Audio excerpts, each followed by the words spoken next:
depois da bronca de ontem, eu vou ter que gravar falando um pouco mais baixo pra o vizinho não bater na parede aqui de novo, eu espero que vocês entendam.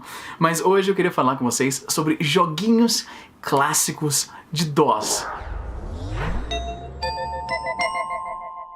Como eu já falei pra vocês em algumas ocasiões aqui, e eu acho que deve ser provavelmente o caso com várias pessoas que me acompanham, o meu pai trabalhou por muitos anos com tecnologia da informação. Ele trabalhava pra Cobra, que eu acho que era a abreviação de computadores brasileiros, ali nos anos 80, né, 80, começo dos 90, quando eu nasci ele já trabalhava com isso, e por causa disso sempre teve computador lá em casa. Era uma coisa que eu não via com muita frequência na casa de amigos, por exemplo. Eu ia na casa de alguns amigos meus e eu ficava me perguntando, cadê, onde que fica o escritório do seu pai? Onde que seu pai usa o computador? E eles não tinham, era algo que por muito tempo demorou pra eu aceitar que era diferente na minha família. Por causa dessa proximidade com computadores, ali durante a minha idade formativa, né, quando eu tinha ali meus 5, 6, 7 anos, eu tive um contato muito próximo com jogos de computador, até mais do que videogame, porque eu demorei muito para ter o meu primeiro videogame. O meu primeiro videogame foi um Super Nintendo ali por 96, 97, então até lá eu jogava na locadora, mas locadora é aquela coisa, eu só posso ir lá quando eu tenho dinheiro.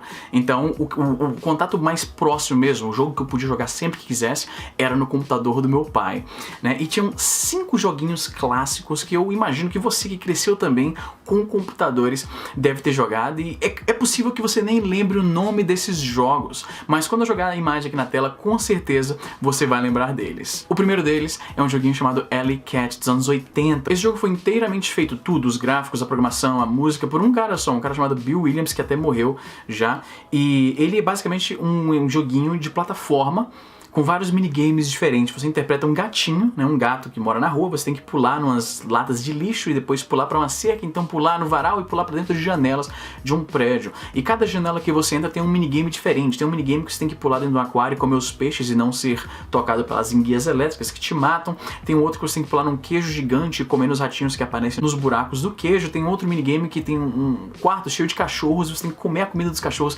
antes que eles acordem. Esse foi um dos primeiros jogos que eu joguei na vida, e sempre que eu penso em jogo de computador, joguinho de DOS, joguinho clássico, é Alley Cat que vem na minha mente. Eu tenho certeza que tem vários de vocês que também jogaram, se vocês tiveram infância parecida com a minha, com algum um pai, um tio, alguém da sua família que trabalhava com tecnologia da informação nessa época. Certeza que você jogou também. Um outro jogo clássico, porém não tão conhecido quanto outros jogos dessa lista, é Surf City, também conhecido como Settlers, que é uma das minhas séries favoritas no PC. Surf City ou Settlers, né, o primeiro jogo, é basicamente um jogo de simulação de um império feudal. Você tem lá um castelo, você tem lá vários recursos naturais, você tem lá árvore, carvão, ouro, várias coisas que você pode coletar no cenário. E aí você tem que ir construindo uma espécie de uma pequena cadeia industrial. Então você constrói uma casinha lá do carinha que vai cortar árvores. Depois você constrói a casinha do carinha que vai transformar essas toras de madeira em tábuas para construção.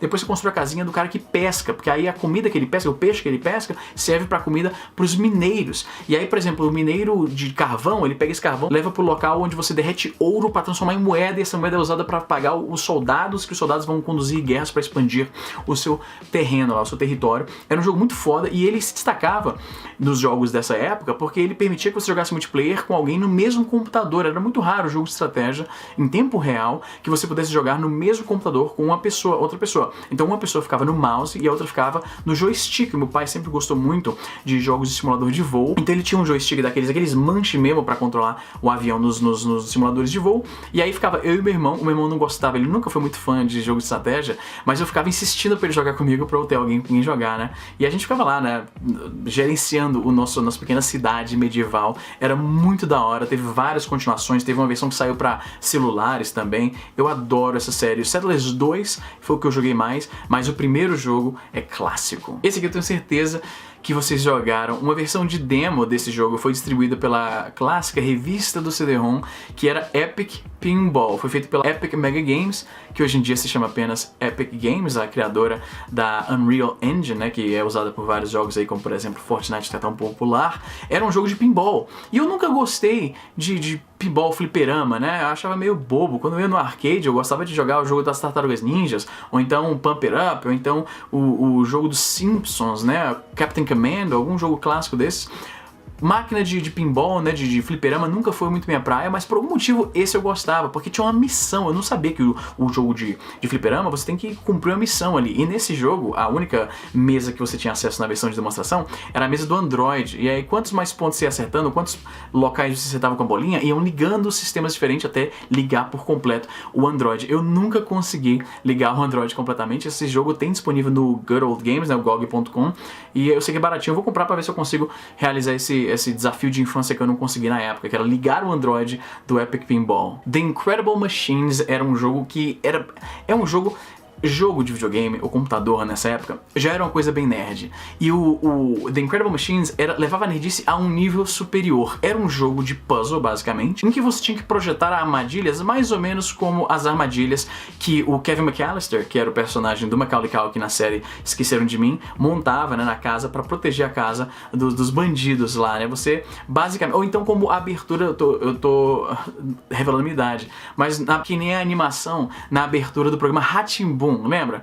É basicamente isso. O nome desse tipo de máquina é máquina de Rube Goldberg, que é um cara que fazia projetos de máquinas daquele jeito. Você aperta uma coisa aqui, aí cai ali, esse negócio ativa aquela coisa, e cai ali, cai, e vai...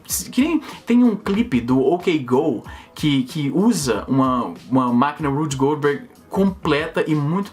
que usa uma máquina Rube Goldberg que é gigante. Eu percebo agora que eu falei errado, eu falei Rube Goldberg, é Rube, com B, Rube Goldberg Machine.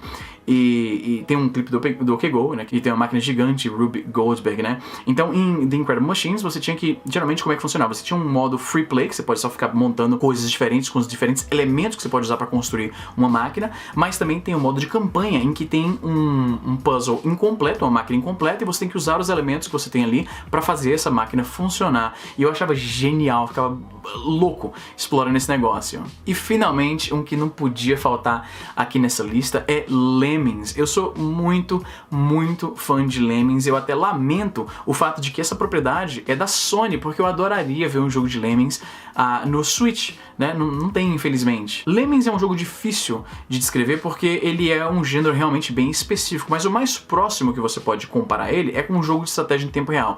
Você tem vários bonequinhos, né, esses Lemmings, e eles ficam só andando de um lado pro outro. E você tem várias funções diferentes que você pode atribuir a cada Lemming. Tem um Lemming que você clica nele e você atribui a ele a função de escavar, ele começa a cavar. Tem um que você atribui a ele a função de fazer uma escadinha, ele vai lá e monta uma escadinha. E através dessas funções diferentes, você vai saindo do ponto A e chegando no ponto B. E você tem que salvar o máximo possível de Lemmings, ou seja, você tem que usar essas funções dos Lemmings para fazer com que eles naveguem de um lado até o outro sem que muitos deles morram. Às vezes as fases são tão difíceis, são tão desafiadoras que alguns deles vão ter que morrer, não tem como salvar todos, e a premissa é basicamente tentar ser o mais eficiente possível, ou seja, salvar o máximo possível de Lemmings. Quando eu penso em DOS, sempre me vem em mente esses 5 joguinhos. Tem vários outros, isso aqui não é uma ordem de importância, tem vários jogos que eu esqueci, não significa que eles estão abaixo desses, são só 5 jogos que, se eu tivesse que escolher assim, quero jogar agora, 5 jogos de DOS, esses seriam os primeiros que iam pular na minha mente, de tanto que eles me marcaram. Se você jogou muito joguinho de DOS também na sua infância, ou você ainda curte jogo de DOS até hoje, coloque aí nos comentários qual o joguinho de DOS que você curte. E eu tenho que dar meus parabéns ao usuário André Bentivoglio Vieira dos Santos. Foi o André que descobriu o easter egg do vídeo de ontem. E ó, o easter egg de ontem foi talvez o mais difícil que eu fiz até agora. Passaram quase 2 horas, eu acho, até que alguém finalmente descobriu. E o louco dessa gincana é que as pessoas ficam explorando tudo nos frames e tal, e vendo coisa lá atrás no fundo, vendo coisa aqui na frente, na minha barba, no dente, vendo um monte de coisa. E aí tem várias teorias que a galera bola de achou que mudou alguma coisa lá atrás, e ninguém acertou. Demorou bastante, o André finalmente foi o primeiro a acertar, então o André levou o ponto de hoje. Se você não sabe do que eu tô falando, tá rolando gincana aqui no canal, as regras estão na descrição, em todo vídeo vai ter algum easter egg aqui, você tem que ficar prestando atenção, ficar atento, ativa o sininho. Se você não é inscrito no canal, se inscreve e ativa o sininho, isso é bastante importante, porque se você for um dos primeiros a clicar no vídeo, as suas chances de achar o easter egg ficam cada vez maiores, e se você for o que mais achou easter egg no mês, você vai ganhar $100 em qualquer lojinha virtual que você quiser. Eu posso mandar no seu PayPal, no Steam, onde você quiser, $100 pra você comprar o que você quiser. Já teve um easter egg nesse vídeo, será que você percebeu? Dá uma olhada aí. E é isso aí, gente, vou ficando por aqui e até a próxima.